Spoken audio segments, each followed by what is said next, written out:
Study Toons. Hi everyone, मेरा नाम है प्रोफेसर एच और मैं आपका स्वागत करता हूं एक नई सीरीज में जिसका नाम है लक्ष्मीकांत 101। इस सीरीज में एनिमेशन के through polity by M Laxmikanth 6th edition की cover to cover no bullshit straight to the point summary दी जाएगी। ये कोर्सेज बिगिनर्स के लिए और रिवीजन करने वालों के लिए दोनों के लिए बनाया गया है। तो चलिए स्टार्ट करते हैं चैप्टर 1 से, हिस्टोरिकल बैकग्राउंड। सर, हमें ये क्यों पढ़ना चाहिए? इसे हमें इसीलिए पढ़ना चाहिए बिकॉज ये जो मॉडर्न इंडियन लीगल फ्रेमवर्क है उसे ब्रिटिश रूल इन इंडिया से हेविली डिराइव किया गया है। Also it helps us realise कि ये जो मॉडर्न लॉज है वो आए कहाँ से।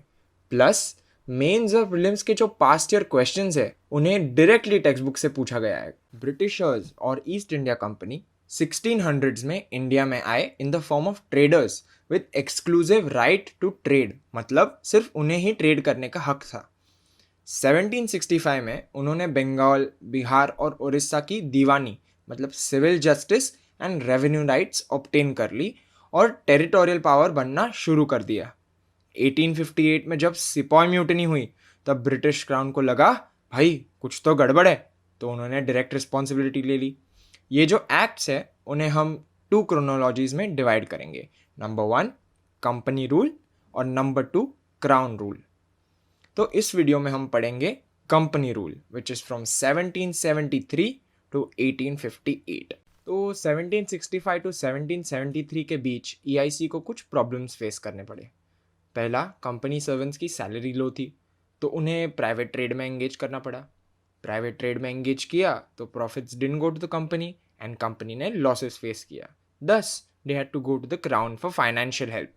जब वो क्राउन के पास गए तो क्राउन ने बोला भाग अभी तेरे को रेगुलेट करती हूँ, और आया पहला एक्ट, रेगुलेटिंग एक्ट ऑफ 1773। इसके फीचर्स देखते हैं। Number 1, renamed governor of Bengal to governor general of Bengal and created a 4-member council to assist him. First one was Warren Hastings. ये जो गवर्नर ऑफ बंगाल का जो पोस्ट था उसको रीनेम करके गवर्नर जनरल ऑफ बंगाल बनाया और एक 4 लोगों की काउंसिल बनाई जो उनको असिस्ट करेगी। जो पहले गवर्नर जनरल थे वो थे Warren Hastings. Number 2, made governor of Bombay and Madras subordinate to the governor general of Bengal. मतलब जो गवर्नर जनरल ऑफ बंगाल थे वो हमेशा बॉम्बे के गवर्नर और मद्रास के गवर्नर से ऊपर होंगे, वो उनके बॉस होंगे। Number 3, created a supreme court in Calcutta with 1 chief justice and 4 other जजेस। Number 4, prohibited company servants from private trade. जैसे कि मैंने बताया था ये जो प्राइवेट ट्रेड था वो ही सारे मुसीबत की जड़ थी, तो इस एक्ट ने क्या किया कि ये जड़ को ही जड़ से निकाल दिया। Number 5, made the Court of Directors of the EIC to report to the British Parliament on the issues of revenue, civil and military affairs in India, thus strengthening the government's control. तो ये जो court of directors होते हैं EIC के, वो EIC की top body थी और उन्हें कंपलसरी किया कि रेवेन्यू यानी पैसा, सिविल यानी जनता और मिलिट्री यानी लश्कर अफेयर्स पर आपको डायरेक्टली पार्लियामेंट पे रिपोर्ट करना है। इससे क्या हुआ, जो ब्रिटिश गवर्नमेंट का कंट्रोल था EIC के ऊपर वो बढ़ गया। सर इसका क्या इंपॉर्टेंस है? Number 1, it was the first step taken by the British government to establish control in India.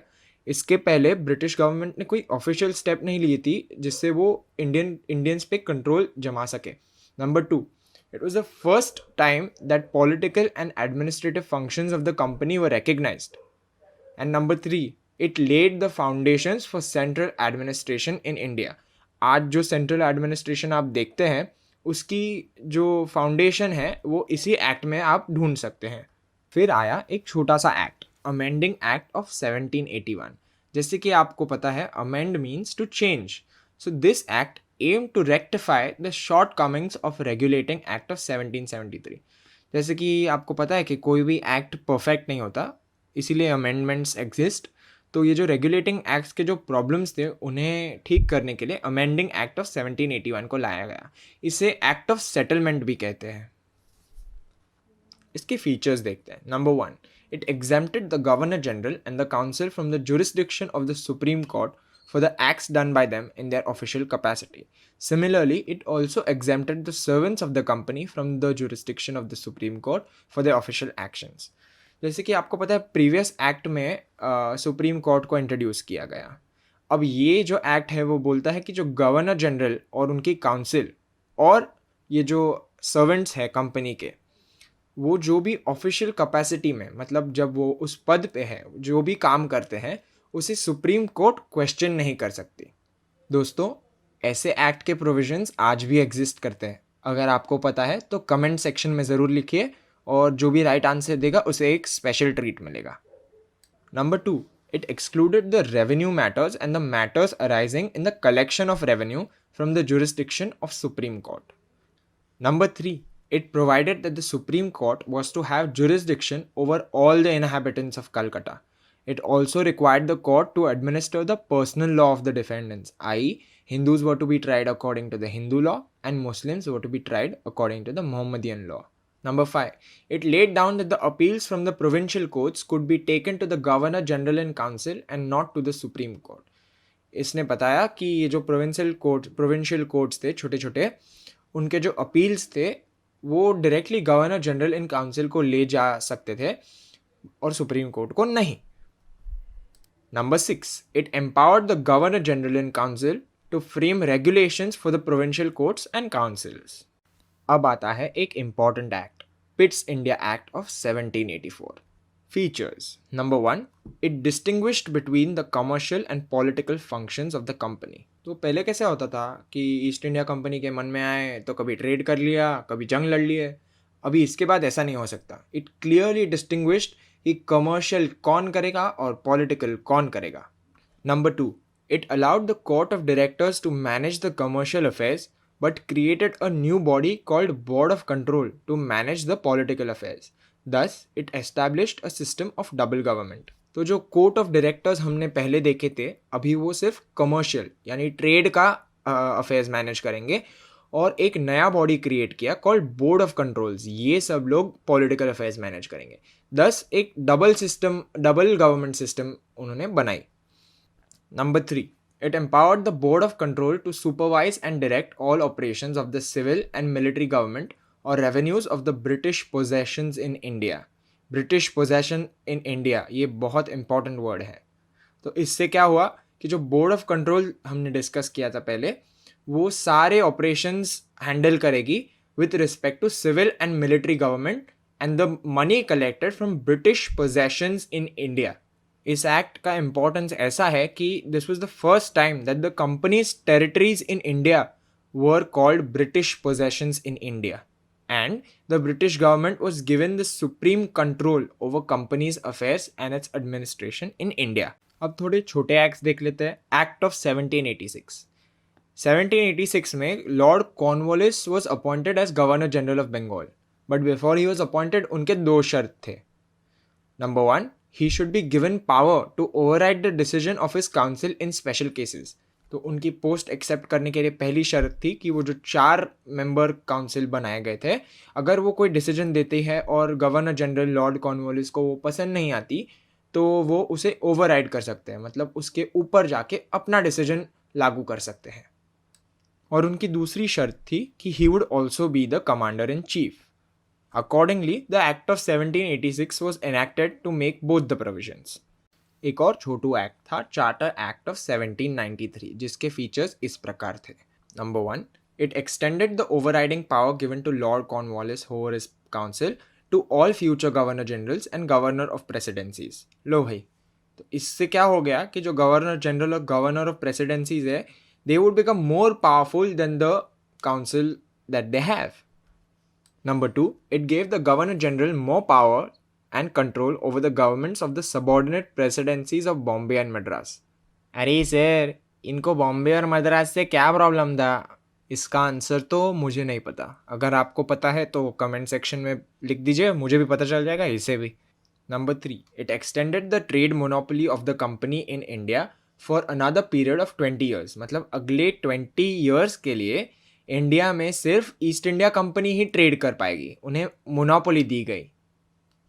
Number 4, It provided that the commander-in-chief was not to be a member of the Governor-General's Council unless he was so appointed.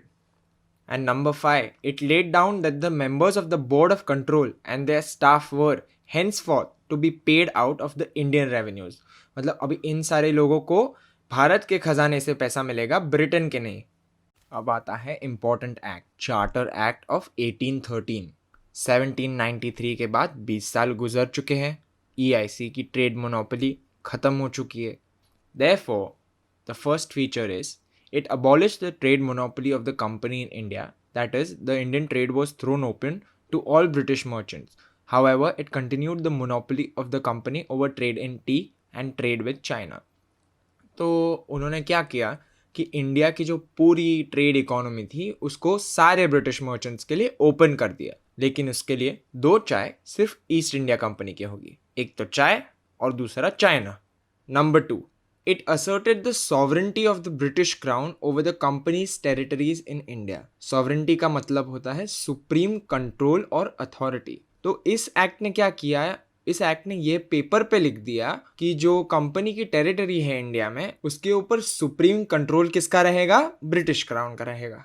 Number 3, it allowed the Christian missionaries to come to India for the purpose of enlightening the people.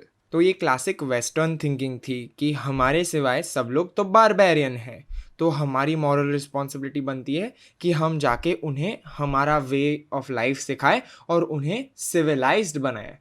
Number 4, it provided for the spread of Western education among the inhabitants of the British territories in India. तो western education को India में लाने के लिए एक psychological reason हो सकता था. अगर इंडियंस देखते हैं कि जो वेस्टर्न लोग हैं वो हमसे अलग है तो शायद हम उन्हें एक्सेप्ट नहीं करते, बट अगर वो एजुकेशन के थ्रू ही हमें बताते कि no we are the ones who are making you better, तो शायद हम उन्हें बेटर एक्सेप्ट कर सकते हैं. Number 5, it authorized the local governments in India to impose taxes on persons. They could also punish the persons for not paying taxes. Now comes an act which was the final step towards centralization in India, the Charter Act of 1833. The features of the act were as follows. Number 1, it made the Governor General of Bengal as the Governor General of India and vested in him all civil and military powers. Thus, the act created for the first time Government of India having authority over the entire territorial area possessed by the British in India. Lord William Bentinck was the first Governor General of India. तो इस act ने क्या किया, ये जो governor general of Bengal की post थी उसको एक और बार चेंज करके गवर्नर जनरल ऑफ इंडिया बना दिया और सारे सिविल और मिलिट्री पावर्स एक ही आदमी के हाथ दे दिए. इसीलिए first time government of India के पास पूरे ब्रिटिश इंडिया की अथॉरिटी थी. Number 2, it deprived the governor of Bombay and Madras of the legislative powers. The Governor General of India was given exclusive legislative powers for the entire British India. The laws made under the previous acts were called as regulations, while the laws made under this act were called as acts. तो इससे क्या हुआ, उस दिन से बॉम्बे और मद्रास के जो गवर्नर थे उनके लेजिस्लेटिव पावर्स मतलब लॉ लिखने की क्षमता ले ली. अभी सिर्फ गवर्नर जनरल ऑफ इंडिया के पास एक्सक्लूसिव पावर्स है लॉ लिखने के लिए पूरे ब्रिटिश इंडिया के लिए. Number 3, it ended the activities of the East India Company as a commercial body which became a purely administrative body. It provided that the company's territories in India were held by it in trust for His Majesty, his heirs and successors.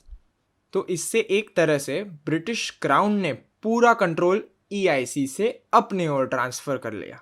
और जो पहले territories company ने acquire किए थे अभी वो बोले कि they were just holding it in trust for his majesty, उसके बच्चे और उसके सक्सेसर्स. भाई बात तो ऐसी हुई कि बिल्ली ने काम किया और बंदर दही चाट के ले गया. Number 4, the Charter Act of 1833 attempted to introduce a system of open competition for the selection of civil servants and stated that the Indians should not be debarred from holding any place, office and employment under the company. तो इसके पहले जो civil services थे, imperial civil services, वो allow नहीं करते थे कि इंडियंस उनके लिए काम करें. तो इस एक्ट के माध्यम से उन्होंने ट्राई किया कि जो इंडियंस है उनको बार नहीं किया जाए इस एग्ज़ाम के द्वारा कोई पद हासिल करने को. However, this provision was negated after opposition from the court of directors. तो ये कमबख्त कोर्ट ऑफ डायरेक्टर्स फिर एक बार कबाब में हड्डी बन गए इंडियंस और उनके प्यार सिविल सर्विसेज के बीच. और इसी के साथ आते हैं हम इस वीडियो के लास्ट एक्ट पर. Congratulations guys for making it this far. You have an amazing attention span. ये एक्ट एक सिग्निफिकेंट कॉन्स्टिट्यूशनल लैंडमार्क था. तो देखते हैं चार्टर एक्ट ऑफ 1853. इसके फीचर्स कुछ इस प्रकार है. Number 1. It separated for the first time the legislative and executive functions of the Governor General's Council. It provided for addition of 6 new members called legislative councillors to the council. In other words, it established a separate Governor General's Legislative Council, which came to be known as the Indian Central Legislative Council. This legislative wing of the council functioned as a mini parliament, adopting the same procedures as the British Parliament. Thus, legislation for the first time was treated as a special function of the government, requiring special machinery and a special process. तो आसान शब्दों में इस act ने क्या किया? इस act ने ऐसा किया कि लेजिस्लेटिव फंक्शन और executive function of the governor general को अलग अलग कर दिया. इसने रिकग्नाइज किया कि जो लॉज बनाना है that is a special task and it requires special machinery and special process. तो उन्होंने एक काउंसिल बनाई जिसका नाम है इंडियन सेंट्रल लेजिस्लेटिव काउंसिल, जो ऐसे एक मिनी पार्लियामेंट के जैसे फंक्शन करती थी. और इसमें 6 न्यू मेंबर्स उन्होंने सजेस्ट किए. उन 6 न्यू मेंबर्स को बुलाते थे legislative councillors to the council. Number 2. It introduced an open system of competition or selection and recruitment of civil servants. The coveted civil service was thus thrown open to Indians also. Accordingly, the Macaulay Committee, the Committee on the Indian Civil Service, was appointed in 1854. तो finally अभी Indians को भी allow किया गया कि Indian civil service आप लिख सकते हो, और उसी को इम्प्लीमेंट करने के लिए एक कमेटी बिठाई जिसका नाम था मकॉले कमेटी. 1854 में से बिठाया गया. Number 3. It extended the company's rule and allowed it to retain the possessions of Indian territories on trust for the British Crown, but it did not specify any particular period, unlike the previous charters. This was a clear indication that the company's rule would be terminated at any time the parliament liked. Number 4. It introduced for the first time local representation in the Indian Central Legislative Council.